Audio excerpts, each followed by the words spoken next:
So in this audio, we're going to touch into some of the language, and where the words themselves are not cognitive or designed to be cognitive, where the language itself is an articulation of the incoming. So as the incomings exist as information consciousness within the cells, and we are in a direct cellular experience of that information, there is a direct articulation from the cells. So the words come from that place and only from that place. And in a group where we are listening to one incoming soul, one child, many incomings, the cellular experience within the unified body of the group is the same. And we'll explain a little bit about how that works in a moment. But this point where the direct cellular articulation in the moment has a precise language, and the language is cellular, the language is the incomings, and the language is an articulation of precision. And so the words are precise as they are, as the precision is articulated in integrity of the incomings. So the words always come from this place. And we have access to a direct cellular experience through the articulation, through the currency in the words of the teach or the words of the work, which is very different to if I were to make up a very cognitive intellectual understanding about conception or about geometry or about something that I think I know and give words to that effect. Then they don't land. There's no cellular experience of the words. The words therefore become something cognitive that need or that may hold a spiritual energy, but therefore need to land down through dimensional levels into the physicality of the body. And this is the process in any separate body, is that any information as it comes in from the unified field, through channeling, through information downloads, there's loads of different terminology around where the download or channeling of information. This information comes from a dimensional level with spiritual informational content that then needs to come down through levels, come down through dimensional levels, come down through the energetic layers of the auric field down into the body to embody into the physical, which is a process and effectively is the process of embodiment in the same way as the levels of your soul that exist in those same dimensional bandwidths of frequency. Then that wavelength information has got to come down into the body. So that this defines the linear embodiment in a sense, because you have source or infinite God in universal terms, whatever name you want to give that, that's out there high above the crown. And so the process is in effect linear in that source or higher levels of dimensional information, wavelength information, information consciousness, incoming souls. Anything that is higher level, higher self, higher information has got to come down through the midline architecture, has got to come down in through the crown, down through the linear higher line, through the chakras, and now grounded into the earth through the base and the feet. We're all familiar with the dynamic. We're all familiar with how that body functions, and so the bringing down of information from higher levels and infinite source down through the midline to enable them to be embodied into the cells of the physical body. So they come down through all these spiritual levels into the physical, and a lot of healers are focused on down-stepping that consciousness or making it more available to the wider population so that they can assimilate those frequencies, so that they can take in that information into their cells, so that in the embodiment of that information there is physical shifts. And healers will often talk about, the challenge in bringing it into the physical body and making it physical in the real world, so you can feel energetic constructs that are in energetic dimensional realities that aren't physical. So they're energetic experiences that us existing in time, space, and dimension, but are not existing within the physicality of the embodied form. So are not in the physical body, in the cells. And so there's often a split between the spiritual experience and the embodied experience, or those who can meditate into access the infinite consciousness where we are all one, and can hold that experience in meditation, but then come back into the body. So you'll hear that language a lot, but then I had to come back into my body. And so that experience is very much held in those energetic dimensional realms. It's held in the out-of-body experience. And then people have difficulty bringing that into their physical bodies. And that's the embodiment definition there. Embodiment means that consciousness is brought into the cells. It's in the physical body. It's physically embodied. And so you don't need to leave your body to go and have the experience of the we are all one, or the spiritual dimensional energetic constructs which are explored in their intricacy. Then physical, they're realized in the physical body, they're actualized in the physical body, they are physical realities at that point. And so there's a massive gap between the spiritual and the physical, between that which is disembodied and that which is embodied. And this highlights and shows us the gap between spirit and matter, or where we are embodied in an nth degree of spirit matter split, if you like. So that at a fourth dimensional embodiment level, we are essentially a split of spirit matter. And that there, as we bring in those different and higher dimensional levels, we're embodying more of the high levels of our soul into our body. And therefore we become more embodied, and there's less of a spirit matter split. And so this is a trajectory that you can continue on until ultimately you can see a point where there is no longer a spirit matter split, and you're fully embodied as spirit matter, as not split, never split. And again, it's easy to say that in concept, and we can all extrapolate a trajectory on in a linear embodiment that can see the ascension process and the process of embodiment, of what it means to embody, and where each of those embodiment levels activates another level of awakening, activates a higher identity, activates the DNA and the levels of encodement of the template and the blood, and the all the different language that surrounds the ascension process and the awakening and the activation. And really, this territory in its linear embodiment is a linear experience. So let's just be really real here, that in order to experience the infinite oneness of all of existence in your physical body as real, then the physical body is no longer experiencing itself in separation to the world. So the experience of knowing that we are all one and connecting to the infinite source consciousness out of the body, that is very true. And to bring that experience into the body cannot ever be contained within a separate body, because it is simply not true. That point of differentiation there, to understand that the connection to source through a separate body is through a linear architecture.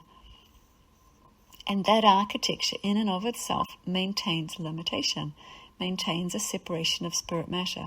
It maintains a linear embodiment of a separate soul and a separate body, which then is in relationship to other through the unified field, but in the body of other that is a different embodiment, a separate soul into a separate body. So all relationship dynamic is a separate linear embodiment to another separate linear embodiment. And the fundamental understanding is simply this. This is a linear embodiment. Source is at an infinite height beyond the body that comes down through the linear higher line and grounds and anchors into feet. So the grounding, all of the grounding processes that are only applicable to this body, that are fundamental to this body. Without being grounded, you literally are floating up and all over the place. So these are all very true dynamics of a spiritual anatomy and separation and in a linear embodiment, until the point at which they are not. So the same thing, the validity of the dynamics and physics of this body that define our functioning in this world until the point at which they are not, because there's an evolution in the embodiment, which exists a different functioning physics and a different experience in the world and a different spiritual anatomy and a different geometry of embodiment, at which point we experience ourselves very differently. And the dynamics that were true in separation are simply not true in unity, and vice versa. And this is a universal physics, and you can look at where we define ourselves based on our embodiment infrastructure. And we can look at this linear infrastructure, higher aligned chakras, or as the membranes of separation. We can look at the ceremonies, the techniques, the prayers, the healing, the intention, the invoking that we do from this body that is reaching towards something that is outside the body, that is higher than the body, that is above the body, that is infinite source. And then bringing that down through the higher line into the individuated body. The higher line, by definition, means the individuation line, that which embodies an individuated consciousness. So in a linear embodiment, you can traverse your linear higher line all the way up to the top, and you ultimately unify with existence until you reach source. And so source being the very top point of your higher line, and you are an individuated aspect of consciousness embodied within a separate body, individuated from source. Fundamental and nature of the embodiment, which defines your day-to-day existence in the world through all of your levels of interaction with other and the world around you, and how your body processes information. So how the information comes into your body, how all the wavelength information comes into your body, it comes down through the higher line, it comes in through your energetic layers of your energy field, it comes in through the chakras, it comes in through the energetic layers into the physical body, and then where that information informs your physical cellular function. And then where that information from your body moves back out into the world again. So how you're in relationship with other, the connection to other through the unified field, the empaths, the sensitive souls, the way of feeling the energy in the world around you, what you do with that energy in the world around you, how you process it, how you digest it. It's all inherently a part of the physics of this body. And some of us know this inside out because we've lived this our whole lives, and for others the sensitive soul and the sensitive body really don't make a lot of sense. But to those that are sensitive, it's like the you know precisely what I'm saying, and how challenging the world can be in that body. So the more sensitive you are, the more you have to process through that separate body, and the more exhausted your systems are in a way, like the more loaded they are. And there's a lot of territory of understanding this through the healing world and the chronic fatigues and the exhausted illnesses of an oversensitive, over-processing system through time. So what it is to be saturated and exhausted and depleted in that system. So we touch on this in the session process a little bit further along. And it's important to recognize and to validate, because here we have the limitations of a system. And we're looking at high-level processing in a linear body, but we are looking at limitations of a system. And so the information that comes into a linear body needs acting upon. You need to do something to digest the information, to make it physical, to make it cellular. And the same thing with the intention is that to take the words or the thought or the geometry or the meditation or the technique and intend it or visualize it or make it real. So you need to actively use those energetic dimensional levels in order to physicalize things, in order to manifest things into material reality. Again, that's the dynamics and the limitation of a system. Because when we're listening to, and it's really important to discern the difference, when we're listening to an incoming soul in articulation from an embodiment beyond separate, that information is directly in the cell. So the information's not coming from up there, out there, or in spirit realms or source realms somewhere else outside of the body that needs to be brought down through the energetic levels into the physicality. The information that is articulated through the incoming soul through this work is articulated directly from the cells. It's from a point of embodied information within an embodiment geometry and an embodiment architecture. So as it's spoken, it has direct cellular access in the cells of the body of the one who is listening. So the cellular articulation is precise. The words are not about the words that you need to use to do something with, to figure out what they mean cognitively, and then use them as part of some visualization or intentional process in order to feel what's here to be felt. So the feeling is the direct articulation, the direct known and experience of the information in the cellular form. So as we're listening to an incoming, and the articulation of this work in every audio and every session in this course, the words are spoken from the cells themselves through a unified circuitry, which means that as you are listening, you are receiving the words directly as cellular information articulated from the body to the body, so cell to cell, body to body, beyond separate, without a separation of two different bodies, without the words needing to be carried across a gap from one separate body to another, at which point they become something else. So think about that for a moment. In a separate body, to speak and communicate through words, you are giving a message to be received by a body in another body in separation that can be translated and received entirely subjectively based upon who the other embodiment is. So I'm going to slow this right down because there's a really fundamental understanding in this. So in a separate linear body, my words would be spoken to communicate to another separate linear body.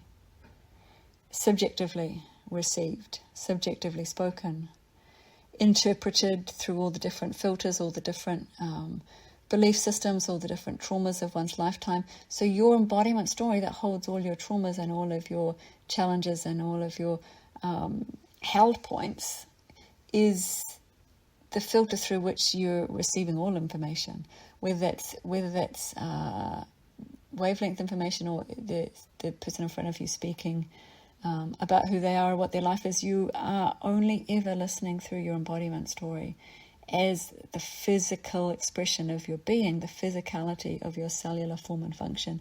That is your embodiment story, inherent with all of its held trauma points and filters and beliefs and what have you. So your listening is always subjective to your embodiment story. The more you heal and resolve your traumas, the clearer that listening is, in a sense of being able to purely listen to what someone else is saying or where they're saying it from, or to have compassion for and feel empathy for the person in what they're expressing, to feel the feelings that they accompany their words, to feel all the different energetic subtleties of their energy body as they are in communication of what they are seeing, thinking, feeling. So again, it's like here's the dynamics of two bodies in separation in communication with words and feelings and senses and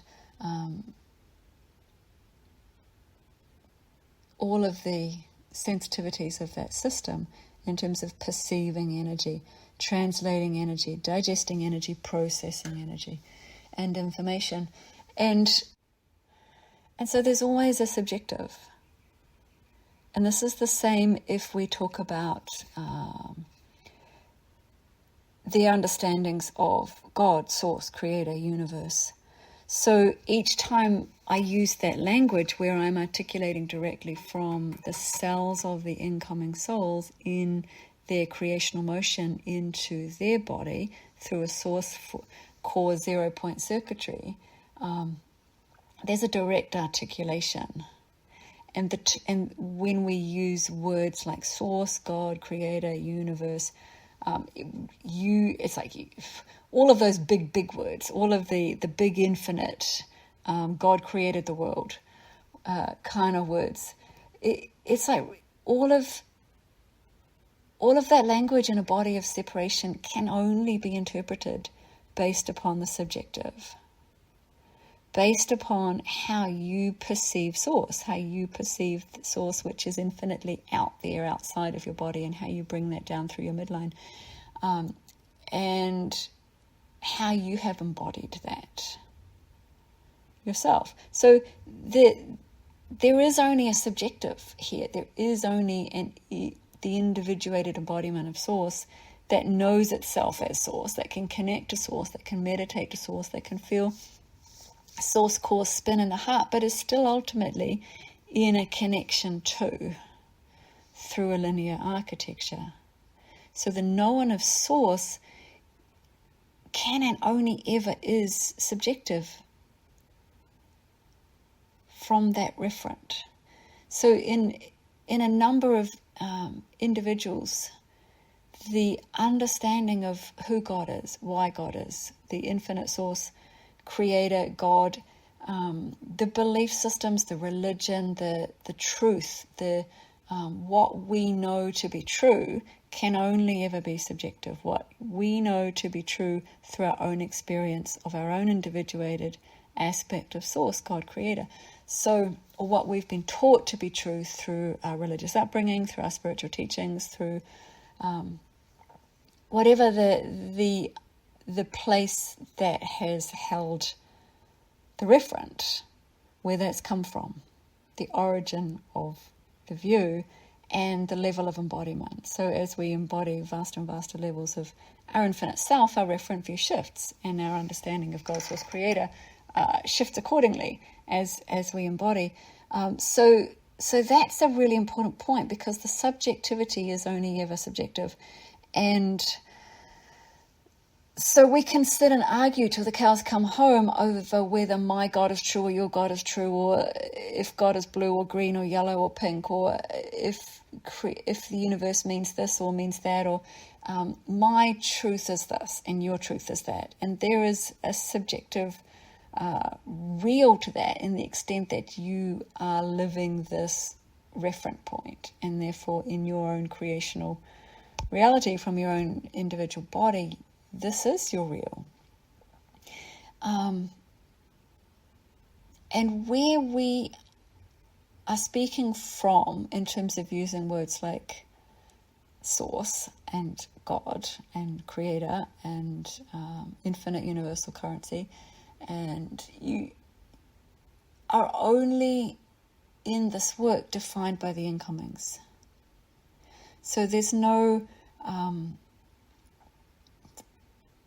theoretical teaching behind this that is ascribing a belief or religious view. There is no cognitive intellectual psychology that is prescribing a different belief or a concept of how we think children are born, or who we think the incoming souls are. Any subjective view is always ever going to be subjective. So, and a subjective view is also not directly cellular. So you, if you're articulating from separation and from a linear body, then the words land differently. And it's really important to feel the difference. So to speak from a linear body, the words carry the information and then must be actively digested. Or the separate body must do something with the words in order to make them real, to digest them, or to throw them out the window, or to literally do something with them, to digest them through all of the embodiment story of the receiver, to digest them through the embodiment story of the traumas and the held points. So everything is always a subjective reference. And when we are speaking about source at core in the body of the child, it's easy to make the assumption from there that the source core point is also subjective, that each individual body has their own source core point. That if you were to find your center, or find the still point within, or any of the other jargon that refers to a core point or a center point or a still point, that's source, and that's your source core point, that your core is your source core point, and that then someone else has a different center or a different core or a different source core point, which again implies an understanding that source is subjective. So the source God at the core of my being is different to the source core God at the center of your being when you sit in stillness or when I sit in stillness. So this is all just kind of playing around a bit with the territory of the perception from a linear body and the connection to source, and where the words are used in every meditation and every spiritual technique under the sun and mean different things. The words mean different things depending on who's saying them. The words, who's intending them, what the technique is intended to do, how the techniques of unifying by doing something at the same time, like all of these interpretations of what it means, of what source means, of what unity means, of what God means, of what consciousness means, of what an incoming soul means. Like it's all a subjective point of reference, and then the views where to unify in a prayer or meditation is just to bring lots of those separate beings together at once and have a shared purpose or a shared intention, which is a shared process, but it's not a unified process in any way. A unified process begins in a unified body with a unified geometry. And these are fundamental differences and fundamental points of understanding the language and the articulation that is cellular. So, and that point is a good one to extrapolate on and open up. If you have the unity meditations and you have 100, 1,000, 100,000 people all lined up, all aligned to their own core, all aligned to their own center, all holding hands, all doing the same meditation, all with the same shared intention, you have coherence at that point. You have a harmonic, a coherence. You have shared intent. At a unified field level, you make waves. And they could be good waves. It's a good intent. But this is a very different definition to a unified body. And this is a fundamental point, because a unified body begins where there's a geometry of unity that exists around a single source core point. And the source core point is not an individual source core point. The source core that we speak about in this work, the 0 point of source, is the infinite 0 point of source. There is only one point. There is only one source. There is only one creator. 0 point. Infinite creational point of God in any word you want to give. And any word I say here is not actually big enough. And every word I use has so many interpretations and so much baggage that it's hard to use, because I can feel all the interpretations that take place with the language. But that point where source, as defined here, is the 0 point of infinite creation. So the source core, all unified body, is a geometry that exists in spin around source core as embodied geometry. So the source core point at the 0 point of the heart is not a subjective source point.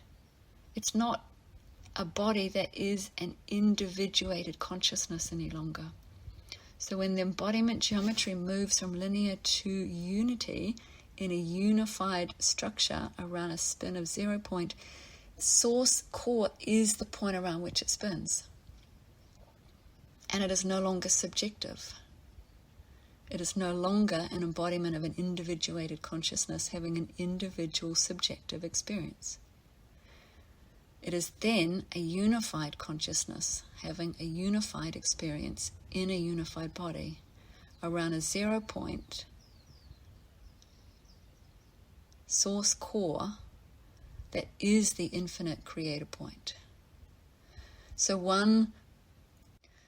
in your unified geometry around a source core point in the core of your body, to meet another face to face in the room you're in the same geometry of unity, and spin around the same source core point. This is no longer two separate core heart points that are looking for coherence or communicating across a gap. This is now a single source core point. And the consciousness is in spin of embodiment through two different bodies in the room as one body around one source core. It's the same source. It can only be the same source. There is only one infinite source core point. So as those two beings come together in the room, their geometry merges. The unified geometry is designed to merge. It merges as one larger geometry of spin around the singular source core point. So their source core hasn't changed. They haven't merged their core with another. They haven't merged their center with another. They haven't merged their interpretation of source with another. But the absolute 0 point in the core spin of one body has met and merged with the absolute 0 point, self-same point in other, self as other as same, in the geometry of unity through the body. So they have become one body in spin around a 0 point. And these two people may not know each other. They may be in an intimate relationship. They may be conceiving parents. They may be complete strangers. The geometry itself is designed to unify, because that is its function and that is its design. And so source core is no longer a subjective point, and the unified body of those two individuals, and we're saying individuals now in terms of their unified individuality, is a known experience to them both. They both know the same source core. It is no longer subjective, and they are in a unique experience in their individual bodies. As self, as other, as same, as infinitely unified through a geometry of universal unity that know their own uniqueness and freedom vaster than any individuated consciousness in a limited embodiment. And we'll just touch on here where the fundamental physics of this is phenomenal in the union point, where source core is one point, where the geometry merges stunningly, beautifully, universal physics in absolute merge. And the being level of known of other is beyond separate. There's no longer a gap between these two individuals in the room, between these two people who may or may not know each other. There's no longer a gap of separation where one is communicating something to another that needs interpretation or translation through energetic field information, through words, through traumas, through embodiment stories, through all of the subjective interpretations. It's simply not there. There is a simple cellular, direct, informational communication taking place. The cells are directly articulating, and the words that are spoken in a conversation between these two are simply words on top of that cellular communication that is already taking place. And the words that are spoken may be words that are articulating what's happening in the cells, the direct articulation of the cells, or they may be completely to the side speaking about the dinner on the table or the what to order for dessert.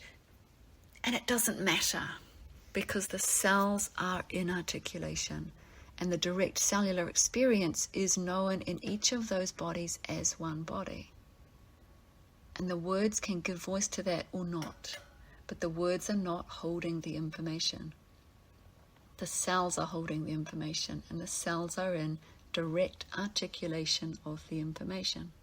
And this is where this work speaks from. This is where the audio course speaks from. This is where every session speaks from. So the cellular known is known in your cells as I speak this, and my words are simply on top of that cellular experience, so that there is a place where the cognitive can listen to that which is already known in the cells and follow along and go, yep, nah, yeah, nah, yeah, or wherever your personal response is to these words that are directly cellular as you are listening. And your body shifts, and the information in your body shifts, and the known of your body shifts. And that information in your direct cellular experience is that of the incoming souls. And if you were to give voice to that cellular experience, the words that are articulated would be the same words that I use. So the words make sense because they've already been experienced cellularly. They are a direct articulation of the cells. And the more practiced you are at listening to the body level, the more you can speed through these audios and hear the words as yes, already landed, yes, already landed, yes, I knew that, yes, I didn't know that, but yes, it's already landed, so yes, now I know that. And the place where the body is in function through the unified circuitry is precisely where this takes place. And where this simply cannot happen in a separate body, held into separation through a membrane of separation, because the words must be taken and translated and interpreted and become subjective. The point at where the child articulates from their unified body is non-subjective. It is a direct articulation, source core through cell of child, through circuitry of unity, through embodiment geometry of unified function. And this is the exquisite. And we'll expand this out a little bit more at the end of this audio now, because the understandings from within the direct cellular experience of a unified body are entirely different to if you were to hold yourself into a separate body and simply listen to the words and interpret those words. And so much of the fear and distorted narrative that keeps us apart from other, that holds us into self, other as separate, and maintains the divide, maintains the separation, that any sense of unity with other is a loss of identity, the Borg that assimilates into its collective mind, that controls, that loses freedom, that becomes almost robotic in its loss of self, which becomes the inverse, a loss of articulation, a loss of individuated, articulated expression of source. A unified child in a unified geometry of embodiment is in a precision of absolute same embodiment geometry as other. Yet the uniqueness of the soul that they are embodying into that vaster, more fuller embodiment geometry is mind-blowing. The massive of the soul of the child that can embody into this level of geometry in spin around the 0 point of source is a phenomenal, vast soul embodied in all the uniqueness and all the personality and all the creational potential that this being can be in this body on this earth. And the information in their cells through this unified circuitry, the embodiment currency of their body, has an infinite touch to all through the body of humanity. The effect of change, the effect of transformation, the effect of the lift into unified realities, embodied unity, embodied unified realities of humanity are real in this body, in this child, in this geometry, around this source core 0 point, this infinite source architecture. And this child knows himself here, and not less than, and can never be shrunk into the boxes that we described at the beginning of this series. And the embodied currency of this child, of many children in unified bodies, has a far greater impact and inform to the currencies of the earth, the currencies of humanity, than the unity meditations of many people, many beings in separate, all sharing an intention. This, the real of this, and those meditations are great, and the intentions are wonderful, and the embodiment geometry is the next level of bringing this entirely into embodied realities. If all of those people in the unity meditation were to engage in one unified geometry beyond simply the coherence of a shared intention, but to engage their soul consciousness into unified embodiment geometry around a 0 point source core spin, then the currency of that body, the coherency of that body, lifts humanity through the roof. And that's the difference.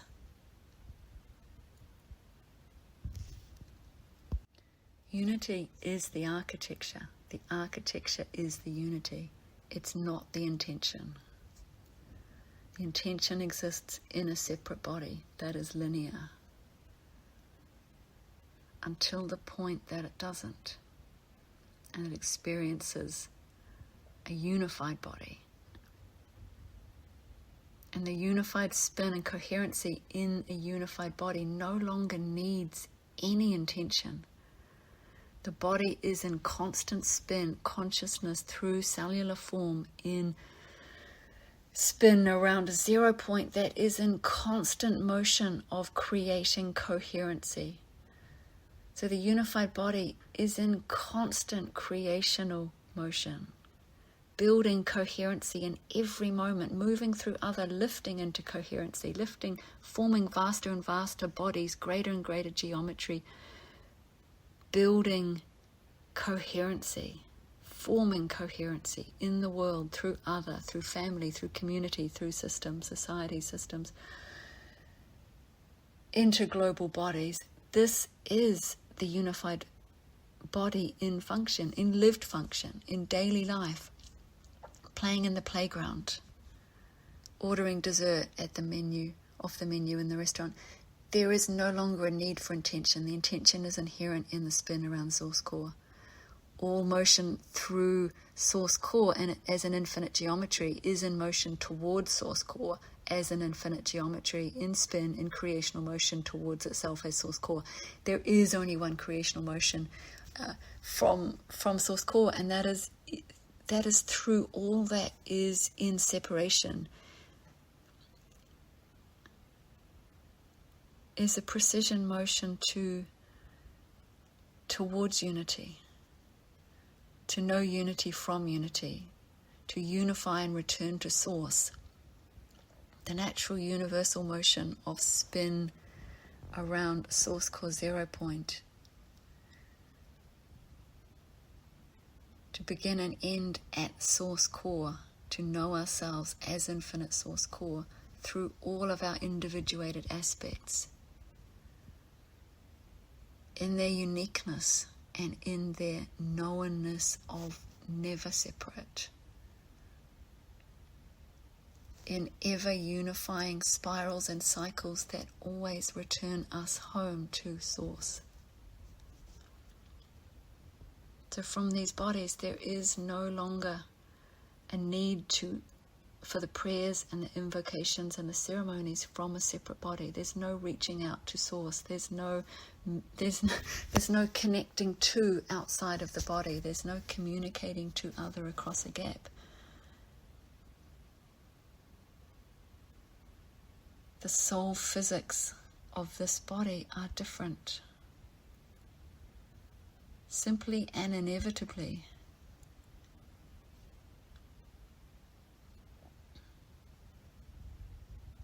And so to know ourselves in a body of unified geometry around a source core, we know source as core, as self, as same.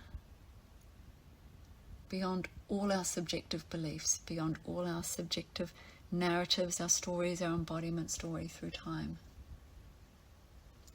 And this is the point where we can, if we choose, open up to a far greater capacity of self. Self as other, as same. Self as infinite source, as same. Self as creator, as same. We come home to the heart of God. The language that we use in our world from this point actually makes sense, but from where we can feel the substance of it, the truth of it, beyond where the emptiness of the words has been for so long. And we can know source as architecture, as geometry, as embodiment, as an infinite self that knows the infinite connection to all of creation in the body, in the cells, in the here and now, in every moment.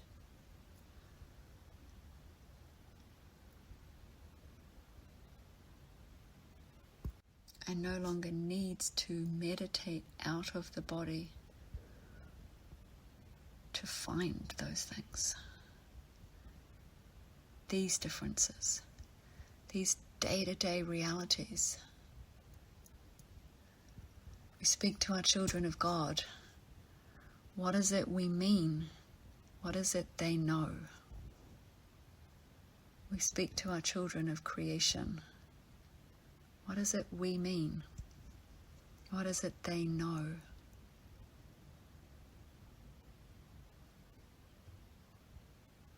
What is it they are trying to articulate to us through the information in their cells, in their embodiment, from source core, that we are simply not hearing because we already think we know?